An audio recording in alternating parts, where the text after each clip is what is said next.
இருதயத்தில் எதையெல்லாம் செய்ய முடியாது என்று கைவிட்டீர்களோ அவையெல்லாம் மீண்டும் எடுத்து செயல்படுத்துவீர்கள். கர்த்தர் அப்படிப்பட்ட கிருபைகளை தர வேண்டும் என்று நான் உங்களை வாழ்த்துகிறேன்.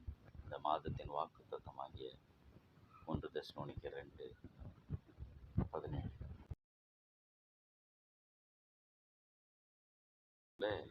பார்க்கும் பொழுது இப்படியா எழுதப்பட்டிருக்கிறது: அவர்கள் வாயிலே இருபுறமும் கருக்குள்ள பட்டயமாகிய இந்த வேத வசனம் இருக்கும்.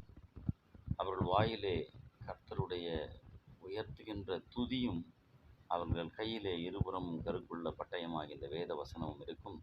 பரிசுத்தவான்களுக்குரிய கனம் இதுதான் என்று வேதம் சொல்கிறது. இன்றைக்கு நம்முடைய வாழ்வில் கூட அந்த கனத்தையும் அந்த இறை வார்த்தையாகிய இந்த வேத வசனத்துக்குரிய ஆசீர்வாதத்தை ஸ்திரப்படவும் நற்கிரியைகளிலும் ஸ்திரப்படுத்துகிறார். இந்த மாதத்தில் கர்த்தர் உங்களை இருதயங்களை தேற்றுகிறார், நல் வசனத்தில் ஸ்திரப்படுத்துகிறார், நற்கிரியைகளிலே ஸ்திரப்படுத்துகிறார்.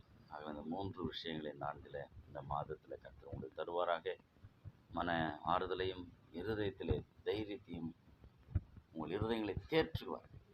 நல் வசனத்தினால் அவர் இருதயங்களை தேற்றுகிறார்.